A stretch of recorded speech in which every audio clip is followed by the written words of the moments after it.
आम जनता को क्यों नहीं मिल रहा भाई? मैं जनता के लिए आवाज उठाऊंगा। मैं कांग्रेस जनता पार्टी ज्वाइन करूंगा भाई बहुत जल्दी।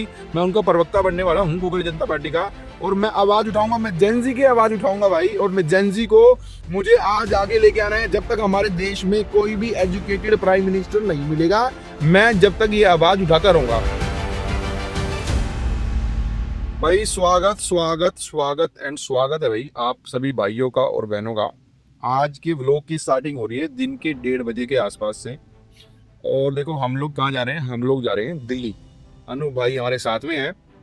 अनु भाई आगे गाड़ी चला रहे हैं, और साथ में हम लोग जा रहे हैं। कोई हमारे क्लाइंट्स हैं, वो दुबई से आए हुए हैं, तो उनसे मिलने हम दिल्ली जा रहे हैं। उन्हें दिल्ली बुलाया कनॉट प्लेस में। बहुत अच्छी जगह का नाम हम आपको नहीं बताएंगे कि बड़ी कॉन्फिडेंशियल जगह है जहाँ हम जा रहे हैं, और अच्छे ओहदे पे हैं वो। और आज एक्चुअली हम आपको दिखाएंगे दिल्ली कनॉट प्लेस के दर्शन कराएंगे भाई कि कनॉट प्लेस कैसा दिखता है। आई नो आप बहुत सारे लोग जो दिल्ली से हैं देख रहे होंगे यहाँ पे, उन्होंने तो पता ही होगा दिल्ली में कनॉट प्लेस कैसा है। बट बहुत सारे लोग जो साउथ इंडिया से हैं या नॉर्थ इंडिया से, जब काफ़ी ट्रैवल किया मैंने, तो मैंने ऐसे पाया है कि केरल के लोग बोलते हैं कि हम आज तक दिल्ली नहीं गए। 25-30 साल से हम दिल्ली नहीं गए।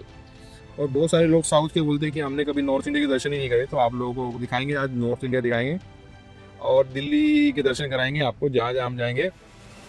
तो बने रहो भाई ब्लॉग में लास्ट तक, और अच्छे अच्छे व्लॉग्स आप सभी के लिए आने वाले हैं। आप सभी भाइयों को सपोर्ट करना है, लाइक करना है, कमेंट करना है, शेयर करना है, सब्सक्राइब करना है। भाई दोड़ा कुआं पहुंच गए हैं, और ट्रैफिक तो बहुत सारा लगा हुआ है। तो अब क्या करें भाई, ट्रैफिक में अनूप भाई प्रो आदमी हैं, और निकाल देंगे गाड़ी कैसे भी करके। तो सामने अब दिख ही रहा होगा आपको गुरुग्राम, इंडिया गेट और चाणक्यपुरी, ये 3 चीज़ें आपको दिख रही है भाई। अभी जा रहे हैं तो अपना मिलेंगे, आपको भी दिखाएंगे, दिल्ली के दर्शन कराएंगे भाई। बने रहो आप लोग में साथ में। अपनी दिनचर्या वही भाई, सुबह स्टार्ट हुई थी 3:30-4 बजे से, और अपन फिर ब्रह्म मुहूर्त में उठे, और फिर अपन ने 5 बजे जिम गए, फिर गौशाला गए, गौशाला के बाद फिर अब ऑफिस आ गए थे 9 बजे।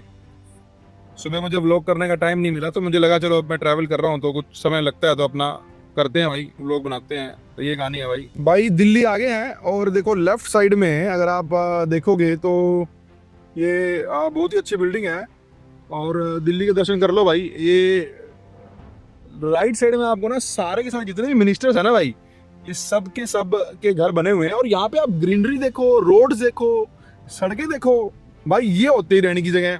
आप जहाँ रह रहे हो या मैं जहाँ रह रहा हूँ, आप वो सड़कें देख लो और यहाँ की सड़कें देख लो भाई, मतलब कहानी अलग ही है यार। मतलब भाई साहब यहाँ, मतलब मेरे को एक बंदे ने बताया था कि सर जितना एमसीडी का बजट है ना, म्युनिसिपल कॉर्पोरेशन दिल्ली का, उसका 40-60% हिस्सा यहाँ इस सेंट्रल दिल्ली में खर्चा होता है, क्योंकि यहाँ पे सारे बागड़ बिल्ले, मतलब आप नाम मैं बोल तो दिया बागड़ बिल्ले, बट एक्चुअली यही है भाई। जितने भी पॉलिटिशियंस हैं, जितने भी राजनेता हैं, जितने भी जज हैं, जितने भी सारे लोग हैं, वो सब यही रहते हैं भाई, यही रहते हैं भाई, यही। तो ये आप एक चीज समझ लो कि भाई ये लोग अपनी जहाँ रहते हैं वहाँ तो पूरी ग्रीनरी है, वहाँ पे अच्छी अच्छी सड़कें हैं, वहाँ पे अच्छे अच्छे इंफ्रास्ट्रक्चर है, वहाँ पे अच्छी अच्छी लाइटें हैं, रात को लाइटें जल रही हैं, वहाँ पे ट्रैफिक पुलिस भी खड़ी है मैनेज करने के लिए। बट जहाँ आप रह रहे हो वहाँ छूटी टूटी सड़कें हैं, वहाँ पे सारा कोई देखने वाला नहीं है, वहाँ पे कोई मतलब कोई काम करने वाला नहीं है। आप कंप्लेन करने जाओ तो कुछ होता है भाई। आपके टैक्सेस का सारा पैसा सिर्फ यहाँ पे लगता है, आप समझ रहे हो? सारे टैक्सेस का पैसा गवर्नमेंट यहाँ पे लगाती है भाई। सेंट्रल दिल्ली में एक बार आगे देखो, जो भाई साहब साउथ इंडिया से देख रहे हैं या वेस्ट इंडिया ईस्ट इंडिया से देख रहे हैं, कितनी अच्छी सड़कें, कितनी अच्छी ग्रीनरी, कितने अच्छे फुटपाथ मैनेज हैं भाई, और कितने अच्छे डिवाइडर बने हुए हैं, घरों के सामने टीन शेड लगे हुए हैं। आप अपने घर के अंदर चले जाओ, आपको हमारे को कितनी अच्छी 12-12, 15-15 नौकर घूम रहे हैं उनके घर के आगे बाहर यार, मतलब कहानी अलग ही लेवल चल रही है भाई। तो ये सब आम जनता को क्यों नहीं मिल रहा भाई? मैं जनता के लिए आवाज उठाऊंगा। मैं कांग्रेस जनता पार्टी ज्वाइन करूंगा भाई बहुत जल्दी। मैं उनका प्रवक्ता बनने वाला हूँ कांग्रेस जनता पार्टी का, और मैं आवाज उठाऊंगा। मैं जेनजी की आवाज उठाऊंगा भाई, और मैं जेनजी को मुझे आज आगे लेके आना है। जब तक हमारे देश में कोई भी एजुकेटेड प्राइम मिनिस्टर नहीं मिलेगा, मैं जब तक ये आवाज उठाता रहूंगा।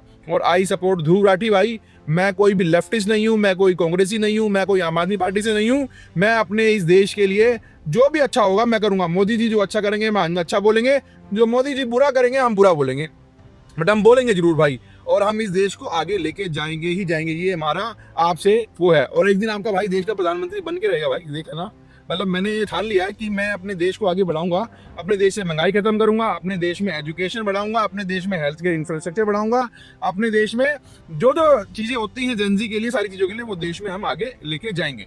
तो भाई बने रहो व्लॉग में, अच्छी अच्छी चीज़ें मिलने वाली हैं। और आप ऐसे ही आप देखो सेंट्रल दिल्ली देखते रहो भाई, आप देखो कैसे डिवाइडर और किस तरीके से अच्छी अच्छी ग्रीनरी लगी हुई है। राइट साइड में जो घर गया अभी जस्टिस प्रशांत किशोर शर्मा कोई है भाई, उसका घर गया है। और सामने 2 हाथी दिख रहे हैं आपको, ये मायावती वाले हाथी नहीं है बट ये हाथी हैं, कोई भी हाथी है बट ये देखो कितना बढ़िया गोल चक्कर है भाई, जबरदस्त गोल चक्कर है। यहाँ AQI देख लो और अपने घर के पास AQI देख लो, एयर क्वालिटी इंडेक्स। भाई साहब आप तो रह रहे हो मतलब पोल्यूशन सांस ही ले सकते हो, और यहाँ पे भाई साहब ग्रीनरी देख लो अलग लेवल की। तो भाई ये फर्क है एक सिंपल राजनेता में। वही कहानी है कि इलेक्शन से पहले राजनेता आपके चरणों में और इलेक्शन के बाद आप राजनेता के चरणों में। तो ये कहानी है भाई। तो भाई अभी दिखाते हैं आपको सेंट्रल दिल्ली में, तो कनॉट प्लेस के पास जाएंगे, वहां भी दिखाएंगे आपको कैसे कैसे क्या होता है। तो लास्ट तक बने रहना व्लॉग को और देखते रहना है भाई। ये सामने देख रहे हो आप, ये देखो मोची अंकल जी बैठे हैं और अच्छे बंदे हैं भाई ये। और इनसे हम इनसे पॉलिश के लिए हमने दिया इनको, तो अभी पॉलिश होके आएगा भाई शूज अपने। दिल्ली तो पहुंच गए थे, बस जहाँ जाना था तो थोड़ा सा डिले हो रहा है वहाँ पे काम, तो मुझे लगा चलो अभी शूज़ को पॉलिश करा लेते हैं। तो इसीलिए यहाँ रुक गए थे, अभी बस 10 मिनट में यहाँ से फ्री हो जाएंगे और फिर आपको लेके चलेंगे सेंट्रल दिल्ली के अंदर और घुमाएंगे भाई, आपको दिल्ली घुमाएंगे। अब देख लो ये एरिया है अभी दिल्ली का, आप जो देख रहे हो हम खड़े हैं। कहाँ पे खड़े हैं भाई अनूप भाई, कहाँ खड़े हैं? जनपथ पे खड़े हैं भाई, जनपथ पे। तो ये सामने देख रहे हो तो जनपथ मेट्रो स्टेशन है। और ट्रैफिक तो है ही भाई दिल्ली में, बट इतना ही अच्छा जो सेंट्रल दिल्ली है वो पूरा मैनेज है। सेंट्रल दिल्ली के अलावा अगर मैं कहूँगा भाई आप दिल्ली के और एरिया में जाके देखो, आप ईस्ट दिल्ली चले जाओ, आप वेस्ट दिल्ली चले जाओ, आप नॉर्थ दिल्ली चले जाओ, आप ये पाओगे कि वहाँ पे वो सिस्टम है ही नहीं जो सेंट्रल दिल्ली में है। मतलब क्यों मैं पूछना चाहता हूँ जितने भी भाई ये लोग देख रहे हैं उन राजनेताओं से भी, अगर किसी के पास भी जाएगा छोटा मोटा बड़ा राजनेता, मैं उसने पूछा था कि सारा खर्चा सेंट्रल दिल्ली में ही क्यों, वहीं सारी पुलिस क्यों, वहीं इतनी ग्रीनरी क्यों, वहीं इतना अच्छी सड़कें क्यों? ये ठीक तो नहीं करना था, कुछ खराब है क्या इसमें? नहीं अंदर से ना। हाँ कर दो, ठीक कर दो भैया। तो ये मोची भी हैं भाई जो बना रहे हैं। तो मैं यही पूछना चाहता हूँ भाई जितने भी ये लोग देख रहे हैं हम लोग, मतलब सारा कुछ सेंट्रल दिल्ली में ही क्यों कर रहे हैं अपन भाई? आप और दिल्ली को भी देखो, गुड़गांव को भी देखो, गाजियाबाद, सोनीपत, पानीपत में ये सब क्यों? आप सिर्फ गुजरात को क्यों देख रहे हो भाई? गुजरात में धुलेरा भी है, गुजरात में गिफ्ट सिटी भी है, गुजरात में एयरपोर्ट है, गुजरात में कॉमनवेल्थ गेम्स है, गुजरात में नरेंद्र मोदी स्टेडियम है, सब कुछ गुजरात में, अडानी भी गुजरात में, रिलायंस भी गुजरात में। और सारे स्टेट तुम्हारे नहीं है कुछ भी स्टेट में, ना हरियाणा में कुछ कर रहे हो, ना सारा कुछ पंजाब में कर रहे हो, पर तुम्हें सिर्फ और सिर्फ इलेक्शन जीतने हैं धोखे से। मत करो मेरे भाइयों, मत करो, जनता माफ नहीं करेगी। जिस दिन ये कांग्रेस जनता पार्टी रोड पे उतर गई ना, उस दिन तुम्हारी बख्शे उधेड़ देगी भाई, मैं तुम्हें बता रहा हूँ। ये व्लॉग कम लग रहा है और ये थोड़ा पॉलिटिकल ज्यादा लग रहा है, बट हाँ ठीक है भाई, आज मैं भरा बैठा हूँ क्योंकि आज हमारा चालान कटा है और उस चालान के 100, जहाँ हमारे पोल्यूशन के 100 रुपए लगने हैं वहाँ 1000 रुपए दिया भाई हमने। कुछ देखो आप देश में क्या हो रहा है, करप्शन में इंडेक्स में हम लोग ऊपर पहुंच गए हैं। आपको लगता है कि बस जेंजी कुछ बोल नहीं रहा है। अनएम्प्लॉयमेंट देखो आप, हेल्थ केयर सेक्टर देखो आप, बिजनेसमैन देखो कितना स्ट्रेस में है। सर कहाँ हो आप? आपने सिर्फ मेलोनी के साथ मेलोडी वाली वीडियो बनानी है, आपने ट्रम्प चाचा के साथ पैर पकड़ने गले पड़ रहा है उनके साथ में सिर्फ आपने। सर ये सही नहीं है, जनता माफ नहीं करेगी आपको। आप धोखे से इलेक्शन जीत रहे हो ना, लोगों को बेवकूफ बना के ईवीएम में सेट करके और वोटें कटवा के, SIR में वोटें कटवा के, ये ठीक नहीं है सर। दिनेश मित्तल या दिनेश गुप्ता एक दिन आपकी पोल जरूर खोलेगा। राहुल गांधी जी तो कुछ कर नहीं पा रहे हैं, बट दिनेश मित्तल आपको छोड़ेगा नहीं सर। आप बेशक मेरे पीछे EDI लगा दो, CBI लगा दो, कुछ भी लगा दो, बट मोदी जी मैं आपको इस चैनल के माध्यम से चैलेंज करता हूँ, देश की जनता के लिए कुछ भला करो, देश की जनता को देखो, देश की जनता के लिए काम करो। जब जनता आपसे प्यार करेगी। अभी जनता आपसे नफरत करने लगी है सर। जो 5 साल आपने स्टार्टिंग में लोगों को बड़े बड़े सपने दिखाए थे, वो सपने कहीं भी पूरे नहीं हुए हैं सर। कहीं भी सिर्फ द्वारका एक्सप्रेसवे बनाने से या अच्छी अच्छी सड़कें बनाने से सर, ये सब सारा जितना इंफ्रास्ट्रक्चर आज आपने बनाया है ना, ये सब कांग्रेस गवर्नमेंट के टाइम का पास है। जो जिस 2002-3 का बजट है ये, जो आज जाके आप पूरा कर रहे हो, और उसमें भी आपके कॉन्ट्रैक्टर ने, नितिन गडकरी जी ने अच्छे पैसे खाए हैं सर। ऐसे नहीं बनाइए। एथेनॉल के प्लांट है नितिन गडकरी जी के बेटों के, आप देखो वो वहाँ भी पैसे चल रहे हैं सर। तो सब चीज़ें ठीक नहीं है। मोदी जी इन सब चीज़ों को ठीक करो और आप देश की जनता के लिए, भले के लिए काम करो, और सिर्फ लोगों के गले पड़ना छोड़ दो।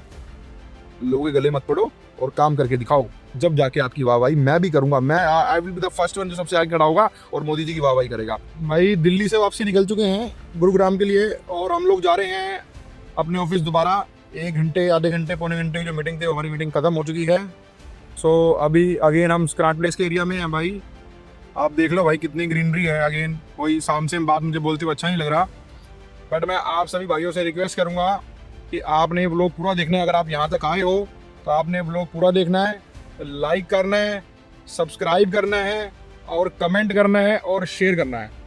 सो भव्य एंड भाभी का व्लॉग्स हमारा चैनल है, व्लॉगिंग चैनल है। उसके अलावा हमारा डिकोड विद दिनेश का चैनल है। उसके अलावा हमारा सोल एंड माइंड का चैनल है। और उसके बाद हमारा एक चैनल और जो है वो गुड़गांव वाले ट्रेडर, जहाँ पे आपको शेयर मार्केट से रिलेटेड भाई नॉलेज मिलती है। तो वो भी आप चैनल हमारा सब्सक्राइब कर सकते हो। किस तरीके से आप पैसे कमा सकते हो, घर बैठे बैठे पैसे कमा सकते हो आप शेयर मार्केट में पैसे लगा के, वो आपको उस चैनल पे आने वाले समय में दिखाई देंगी। काफ़ी सारी वीडियोस शॉर्ट्स दिखाई देंगी। शेयर मार्केट से आप कैसे पैसा कमा सकते हो वो भी आपको बताएंगे। उसके अलावा डिकोड विद दिनेश पे आपको एजुकेशनल वीडियो दिखाएंगे भाई, देश में क्या चल रहा है क्या नहीं चल रहा, मोदी जी क्या कर रहे हैं, ट्रम्प बाबू क्या कर रहे हैं, और दुनिया भर की नॉलेज के बारे में आपको डिकोड विद दिनेश पे पता चलेगा। एंड हमारे जो कंपनीज के पेजेस हैं, कंपनीज के यूट्यूब चैनल्स हैं, वो सारे भी आप सब्सक्राइब और लाइक कर सकते हो। हम लोग डिस्क्रिप्शन में उसका लिंक डाल देंगे आपके लिए भाई। आप उन पे जाके like, subscribe, share and comment कर सकते हैं। Thank you so much for the watching this vlog. मैं इस व्लॉग को यहीं एंड करता हूँ और आप लोगों से विदा लेता हूँ। एंड डोंट ट्रबल योर माता एंड पिता। Thank you.